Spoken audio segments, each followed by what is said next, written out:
Raditu billahi rabbah wa bil islami dinah.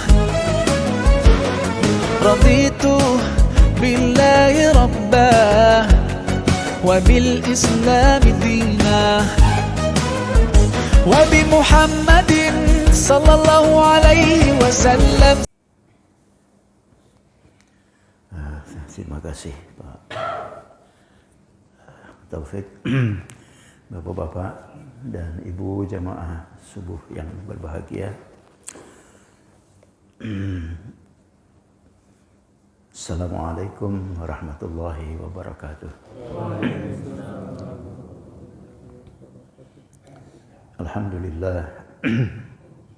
Alhamdulillahilladzi arsala rasulahu bil huda wa dinil haqq liyuzhirahu 'ala ad-din kullihi wa kafa billahi shahida. Muhammadur Rasulullah walladzina ma'ahu asyidda'u 'alal kuffar ruhamaa'u bainahum tarahum ruk'an sujada yabtaguna fadlan minallahi wa ridwana simahum fi wujuhihim min atharis sujud ila akhir ayat.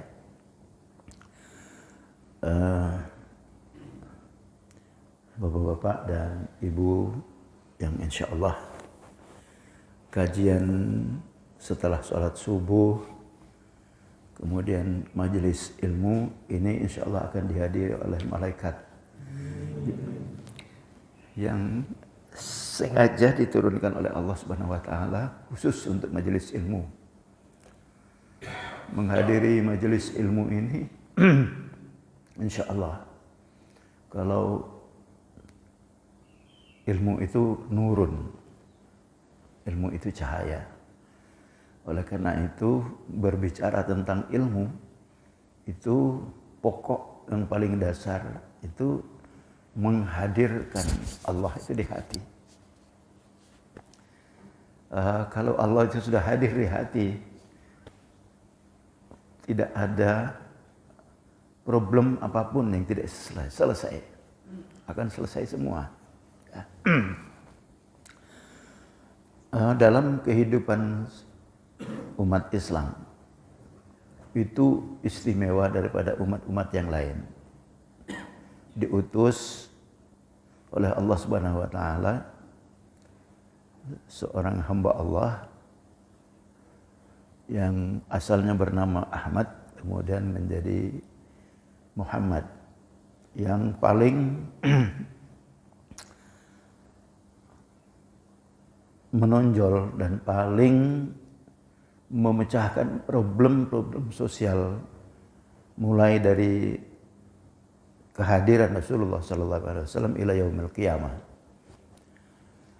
Itu Allah menurunkan kitab suci Al-Qur'an sebagai pedoman kehidupan bagi seluruh umat manusia sebenarnya.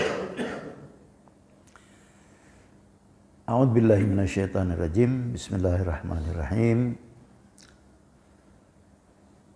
Alif lam mim. Dzalikal kitabu la raiba fihi hudal lil muttaqin. Alladzina yu'minuna bil ghaib wa yuqimunas shalah wa mimma razaqnahum yunfiqun. Di ayat yang lain Allah itu berfirman, sesungguhnya Al-Qur'an itu bukan hanya diturunkan kepada umat Islam, tetapi juga kepada seluruh umat manusia. Itu ada ciri-cirinya. Ciri-ciri surat Makkiyah itu khitabnya itu ditujukan kepada seluruh umat manusia, bukan hanya ya ayyuhan nas. Itu cirinya, hai manusia. Kalau itu ayat yang diturunkan di Mekah. Kemudian kalau Madinah cirinya itu ya ayyuhalladzina amanu. Kenapa dua determinasi ini? Kalau ya ayyuhan nas itu bahwa sesungguhnya di sinilah letak khatamun nabiyyin, itu ajarannya penutup dari seluruh nabi dan rasul. yang diutus oleh Allah Subhanahu wa taala ke permukaan bumi ini. Istimewanya umat Muhammad itu punya panduan, punya contoh. Kita itu hidup di dunia ini sebenarnya kalau on the track itu bukan on the toll ya.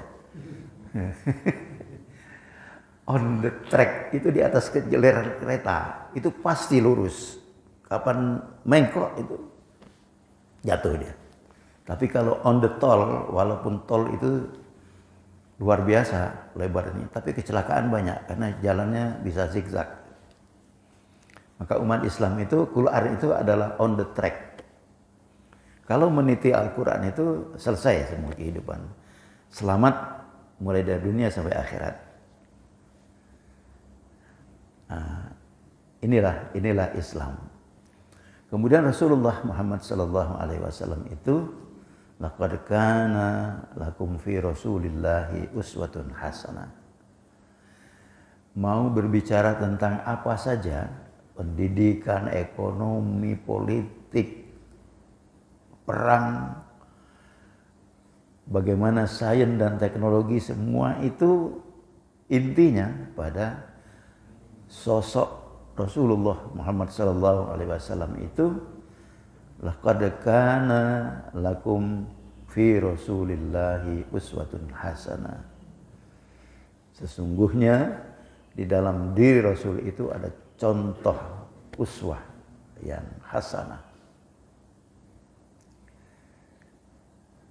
Hanya umat Islam ini kadang-kadang karena kurangnya informasi tentang bagaimana Islam itu seharusnya dipegang, kita itu lebih cinta kepada koran.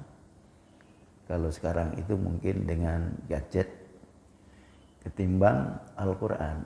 Jadi antara koran dengan Al-Quran itu lebih cinta koran daripada Al-Quran. Itu jadi keliru kita. Ya. Nah, terutama dalam pendidikan. Dalam pendidikan ini jejak Rasulullah Sallallahu Alaihi Wasallam itu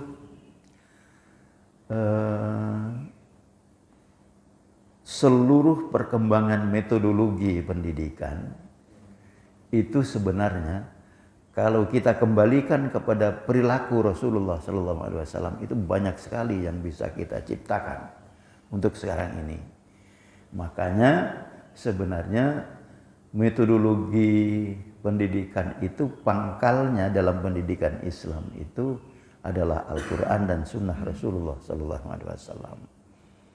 Nah itu diimplementasikan dalam kehidupan sehari-hari, itu akan ditemukan, oh Rasulullah itu kalau berceramah dia selalu mengucapkan salam dan mendoakan orang yang mendengar itu supaya mendapatkan nur cahaya ilahi, sehingga apa yang dibicarakan oleh kita misalnya pagi ini itu bukan peran dari penceramahnya, sebenarnya peran dari kita sendiri yang membuka hati mendatangkan nurullah.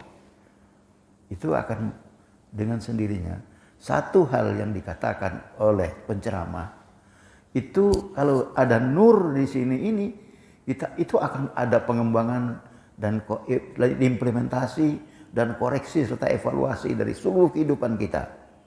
Misalnya, ku anfusakum wa ahlikum nara wa quduhan nas wal hijarah. Waktu kita mendengarkan ini, kalau begitu saya ini menjadi pemelihara dari seluruh keluarga saya, menjaganya dalam semua aspek kehidupan. Akan terjadilah suatu hal yang di bawah sadar muncul. Apa yang sudah kita lakukan? Bagaimana? Sudahkah kita berfungsi sebagai ku anfusakum wa ahlikum nara? Itu kalau nurullah itu hadir di sini.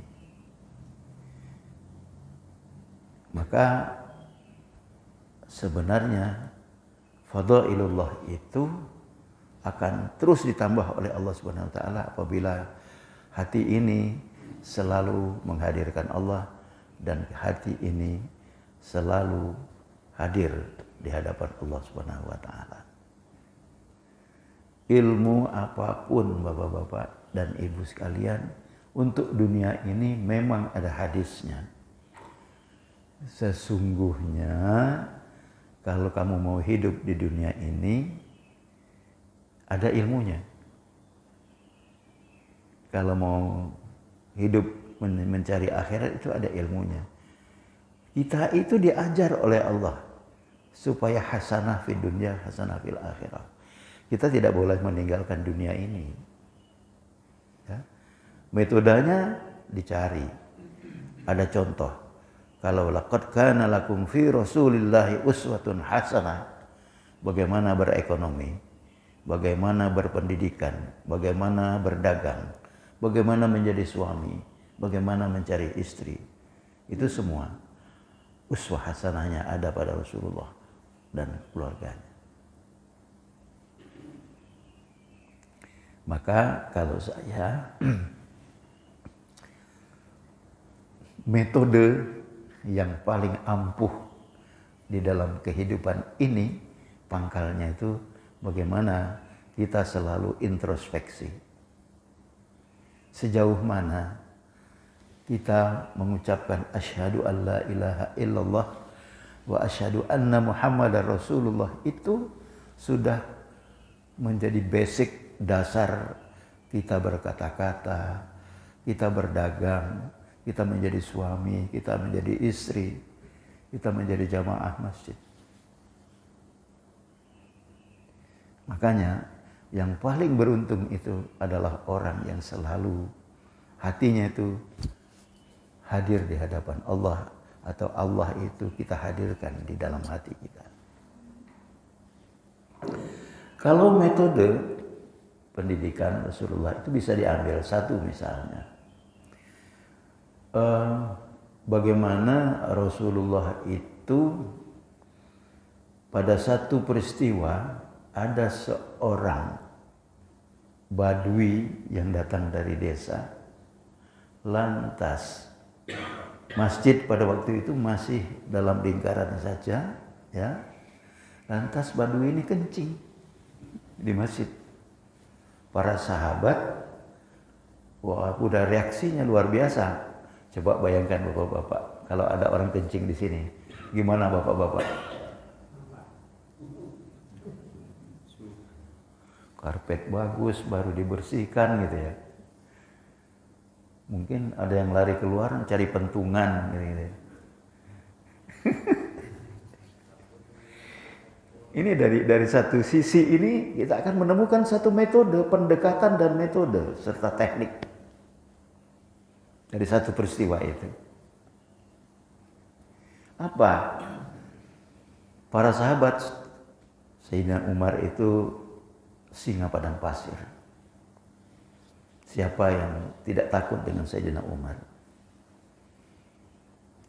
Itu sudah bergerak cepat. Tapi Rasulullah dengan tersenyum mendekati orang itu. Alhamdulillah kamu sudah ke sini. Ya. Nggak apa-apa. Dibawa ke tempat air, dibersihkan. Para sahabat disuruh untuk menyirami itu kemudian dengan pasir. Ini metode bapak-bapak. Jadi kalau mau cari relevansi metode pendidikan itu carilah perilaku Rasulullah itu kemudian di-create menjadi ada metodenya, ada sarana prasarananya, ada toolnya. Itu kita. Maka Rasulullah itu berkata begini, antum a'lamu bi umuri dunyakum. Cuma kita ini silau dengan metode barat. Barat itu boleh kita ambil, ya. Tapi yang cocok dengan Islam. Bagaimana mendidik anak itu teori-teori yang baru sekarang itu anak itu harus didekati dengan baik. Ya, contoh dari Rasulullah itu luar biasa. Kalau anak itu tidak dibiarkan begitu saja, alasannya untuk berkembang, jangan sampai fisik maupun mental dan fisiknya itu tidak terganggu dalam perkembangannya. Itu Rasulullah menghadapi anak cucunya, ya. Hasan dan Husain itu kalau Rasulullah sedang sujud, dia naik ke sini, ya ditunggu, kemudian anak-anak kan kalau ditunggu sebentar dia turun. Tapi di sana itu ada Allah. Rasulullah bermohon kepada Allah, ya Allah, ini cucuku luar biasa. Bagaimana dia segera diturunkan, ya Allah. Jadi intinya itu mencari metode pendidikan yang paling mutakhir pun itu adalah tugas kita, melihat perilaku Rasulullah dan apa-apa yang sudah berlaku. Pedomannya itu pada hadis saja. Bagaimana sejarah Rasulullah SAW dalam kehidupan itu bisa menciptakan metode-metode terbaru. Bagaimana Nabi menggunakan metode ceramah? Nabi menggunakan metode ceramah itu melihat yang hadir ini bapak-bapak sudah sepuh-sepuh, ya. Ada remaja, ada yang orang dewasa saja. Materinya itu disesuaikan. Maka ada hadis, ya, bicarakanlah sesuai dengan kadar kemampuan kamu itu ngomong. Ini metodenya Rasulullah. Kalau berbicara itu lihat audiensnya itu, sesuaikanlah dengan kebutuhan dan pemikiran mereka. Jadi sebenarnya bapak-bapak dan ibu sekalian, bapak-bapak semua ini, kita semua ini, itu punya hak prerogatif untuk uswah hasanahnya itu Rasulullah. Kita dapat menemukan metode itu sendiri. Tapi sayang kita ini, saya merasakan bapak-bapak dan sekalian, di YIN, di UIN itu kalau tidak referensinya itu barat, itu tidak ilmiah. Ini sebenarnya adalah pikiran yang dirasuki oleh pemikiran-pemikiran barat. Kalau sudah William Smith dalam ekonomi, wah keren. Kalau mengatakan Ibnu Abbas, itu kan orang Islam. Makanya ada petunjuk bagi kita itu, unzur ila maqal wala tanzur ila man qal. Jangan kamu lihat siapa yang bicara, tapi lihatlah apa isinya. Ini mengandung self correction yang luar biasa. Maka ngaji seperti begini ini dihidupkan, itu adalah pikiran kita. Apalagi nanti diberi waktu untuk diskusi. Makanya metode diskusi itu diajarkan oleh Allah. Jadilhum billati hiya ahsan. Berdiskusilah dengan yang baik. Salah satu diberikan contoh oleh Rasulullah. Jadilhum billati hiya ahsan itu gimana? Berbicara itu atas fakta. Kemudian kita itu paling susah mendengarkan orang berbicara. Habiskan dulu orang berbicara. Interupsi. Kalau nggak interupsi itu nggak keren.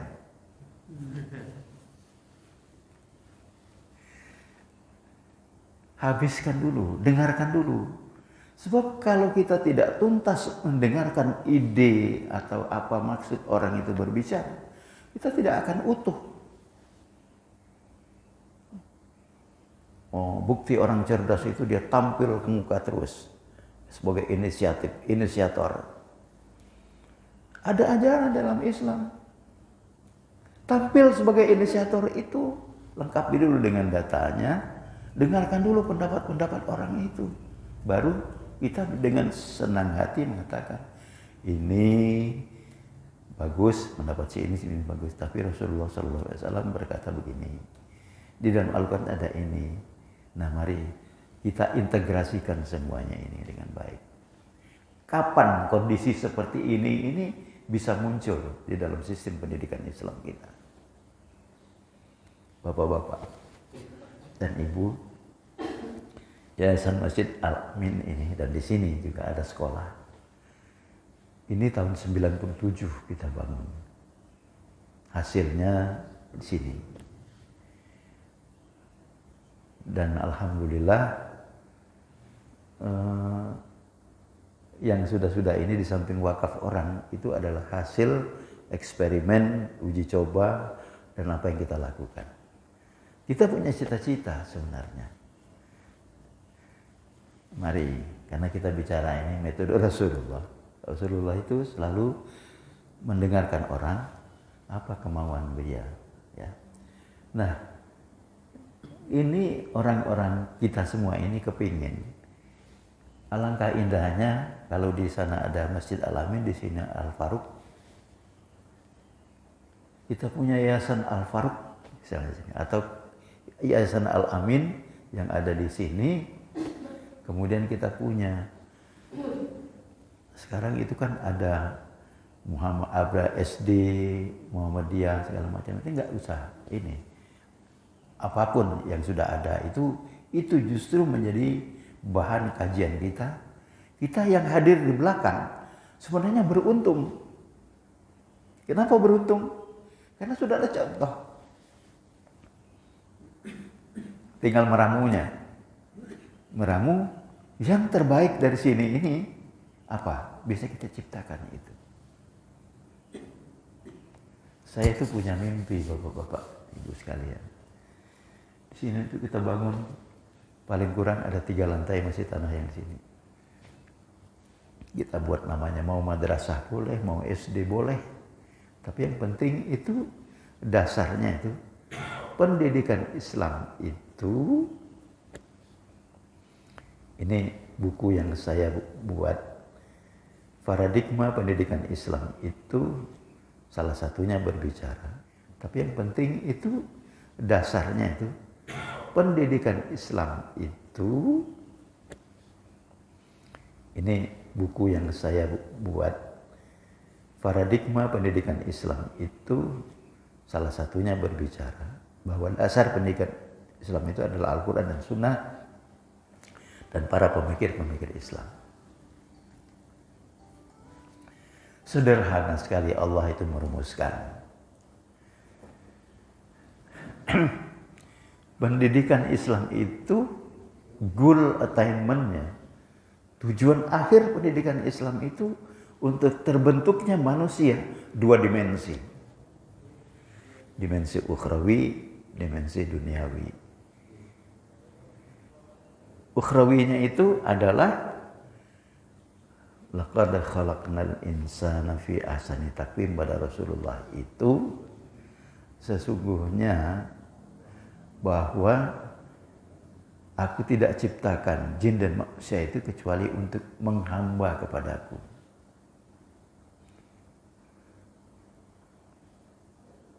Tidak ada orang yang paling selamat kalau tidak menghamba kepada Allah Subhanahu wa taala, Bapak-bapak. Menghamba kepada sesama manusia dilarang.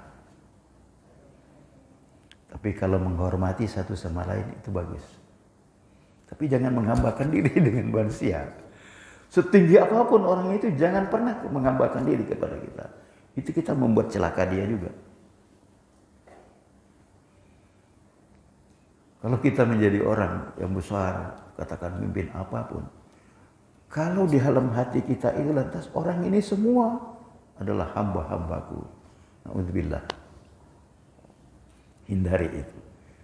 Jadi bos, bangga dipanggil bos. Semestinya pada waktu kita dipanggil bos itu astagfirullahaladzim. Bos itu cuma sana. Kita ini bos-bosan.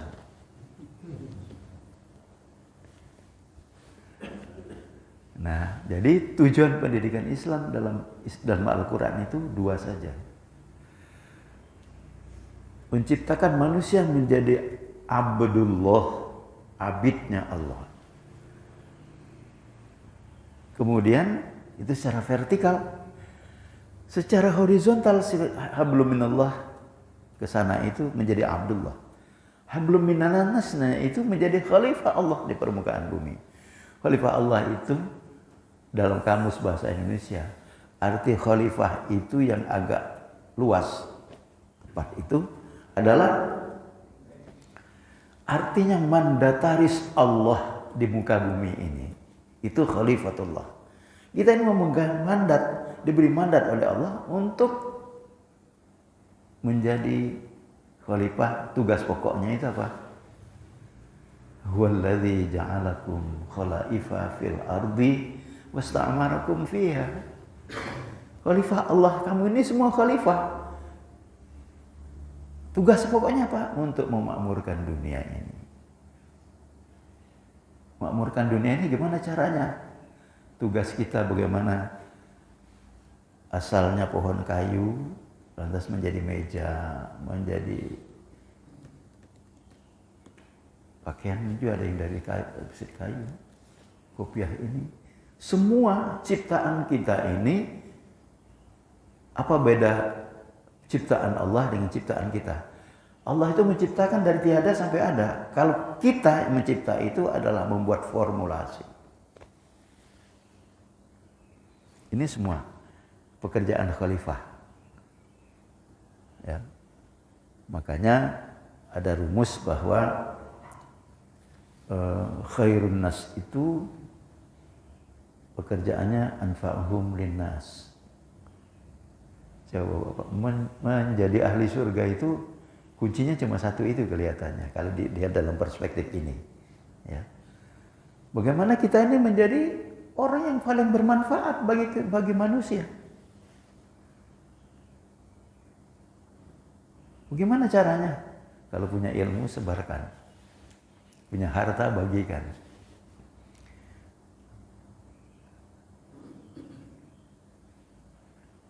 Punya harta bagikan. Saya bagaimana bisa ajak, walaupun 1 rupiah sehari, tapi ajak. Setiap Jumat ada Jumat Barokah. Nggak usah mewah-mewah, semampuan kita saja. Sebab kuncinya itu di mana? Kuncinya itu bukan banyak sedikitnya yang kita berikan, tetapi sejauh mana keikhlasan itu ada. Bukan untuk pamer.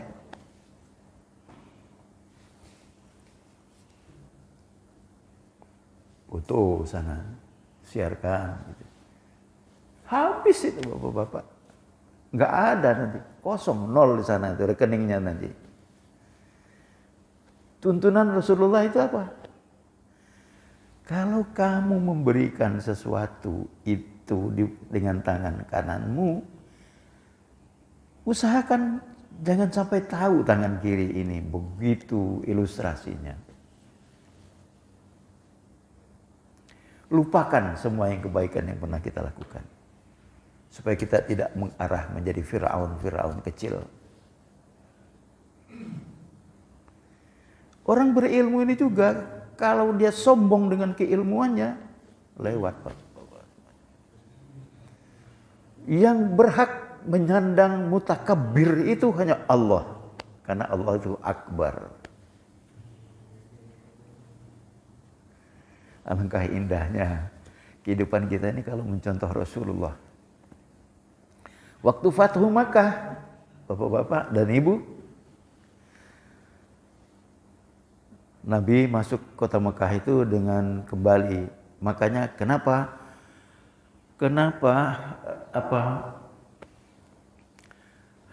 istilahnya hijrah dari Mekah ke Madinah. Itu kenapa hijrah? Hijrah itu sementara dari sisi politik, hijrah dulu ke sana, nanti akan kembali. Itu janjinya Nabi Rasulullah SAW. Setelah dapat menaklukkan, bukan bahasa menaklukkan. Fathu Makkah itu kembali ke Mekah, tanah tumpah Rasulullah, dan membawa rahmat.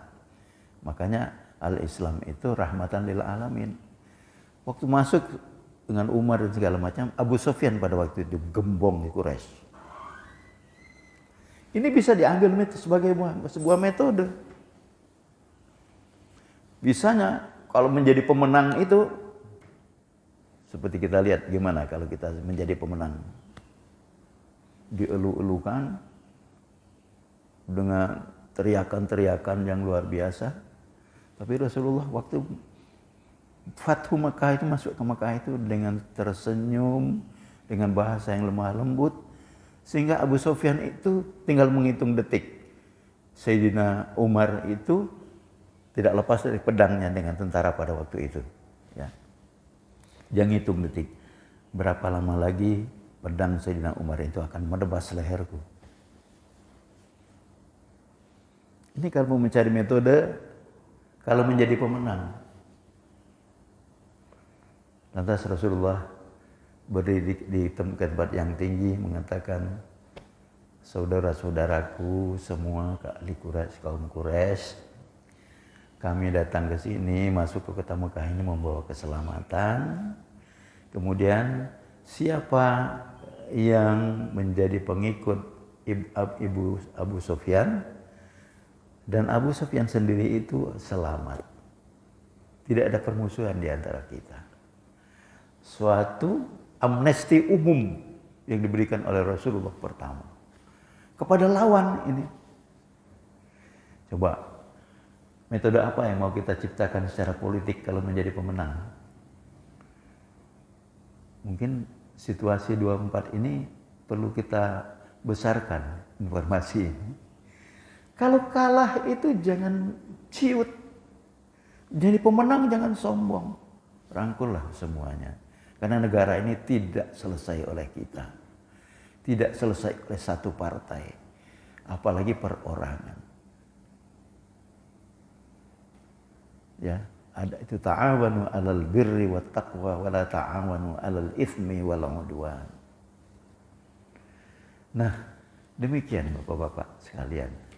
Saya pagi ini, karena ini pertama kali ketemu, judulnya ini bukan bagaimana mencari relevansi, tetapi bagaimana kita dengan satu kalimat, laqad kana lakum fi Rasulillahi uswatun hasanah, itu dalam semua aspek kehidupan, termasuk dalam dunia pendidikan. Kita ciptakan metode-metode dengan pemikiran yang baru,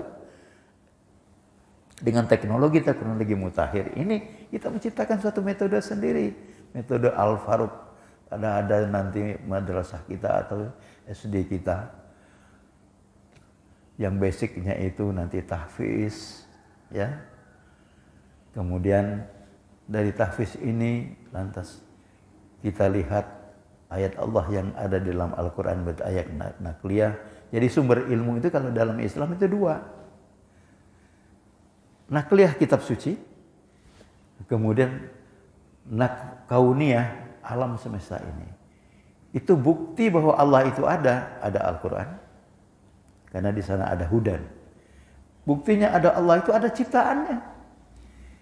Iqra bismi rabbik alladzi khalaqa. Bacalah dengan nama Tuhanmu yang telah menciptakan. Apa yang Allah telah ciptakan? Di sana khalaqal insana min 'alaq. Dalam ilmu tafsir, dalam bahasa Arab, khalaqal insana min 'alaq itu bukan jawab dari Iqra bismi rabbik alladzi khalaq. Tapi di sana itu adalah amsal itu contoh saja. Contoh Allah itu menciptakan manusia. Kenapa contoh? Biasanya yang dijadikan contoh itu perannya yang paling strategis. Jadi tugas kita itu tidak berhenti, Bapak-bapak. Mari kita menciptakan sesuatu. Wah, ini luar biasa kalau umat Islam sudah bisa begini. Metode pendidikan Islam Al-Faruq. Bisa nggak?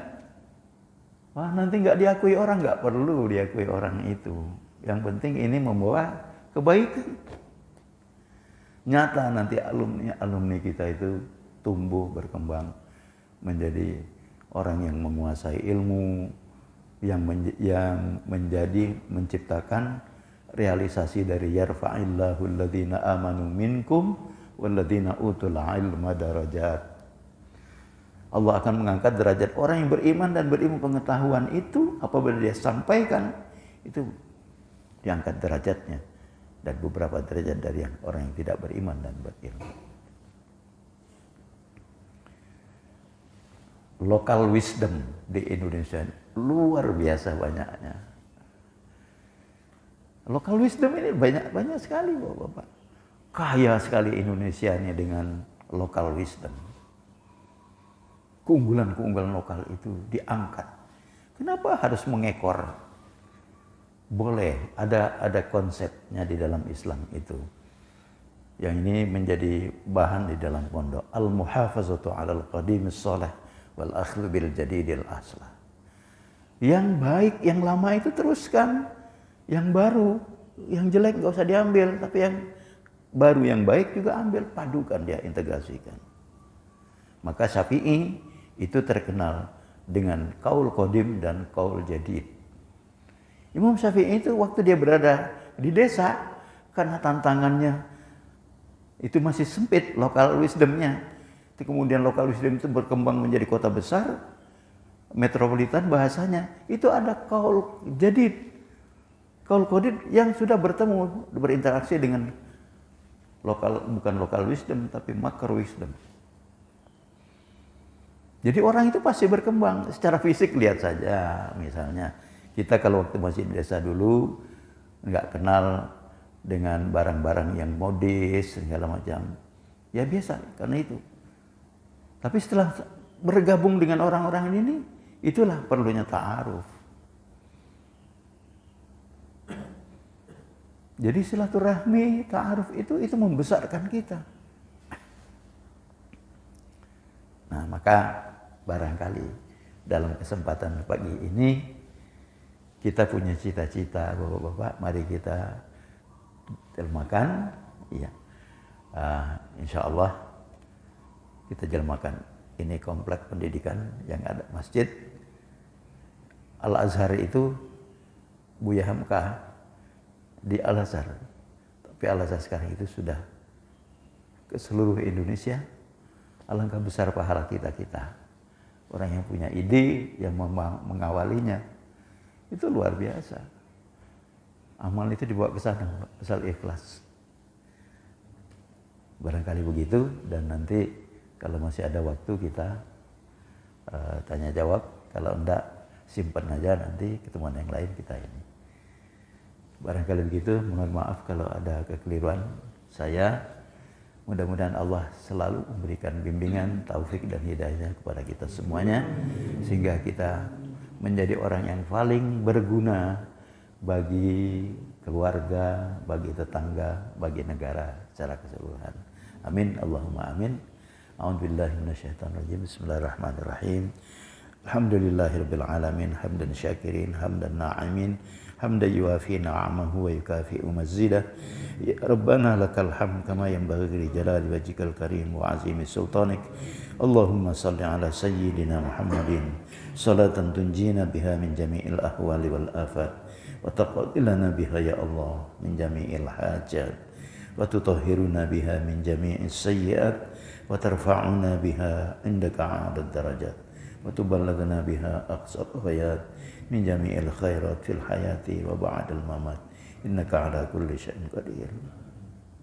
Allahumma rabbana ighfir lana wa li ikhwanina alladhina sabaquna bil iman taj'al fi qulubina ghilla wa la taj'al fi qulubina ghilla wa la taj'al fi qulubina ghillan lil ladzina amanu rabbana innaka ra'ufur rahim. Allahumma rabbana ighfir lana wa li walidina warhamhuma kama rabbayana shighara wa li jami'il muslimina wal muslimat wal mu'minina wal mu'minat al ahya'i minhum wal amwat bi rahmatika ya arhamar rahimin. Allahumma rabbana atina fid dunya hasanah wa fil akhirati hasanah wa qina adzabannar wa adkhilnal jannata ma'al abrar ya aziz ya ghafar ya rabbal alamin. Sallallahu ala sayyidina Muhammadin nabil ummi wa ala alihi wa sahbihi wasallam. Subhana rabbika rabbil izzati amma yasifun wa salamun alal mursalin walhamdulillahi rabbil alamin. Assalamualaikum warahmatullahi wabarakatuh.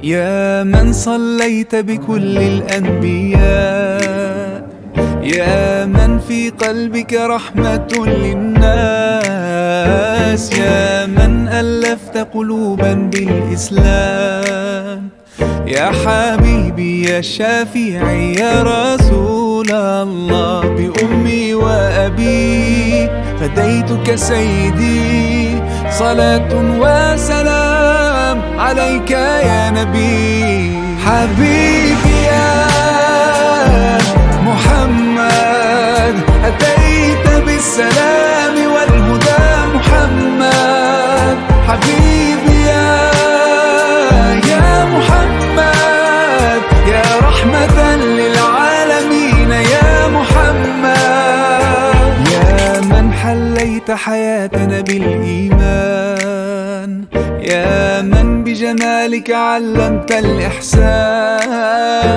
يا من نورت قلوبنا بالقرآن، يا حبيبي يا شافعي يا رسول الله، بأمي وأبي فديتك سيدي، صلاة وسلام عليك يا نبي. حبيبي يا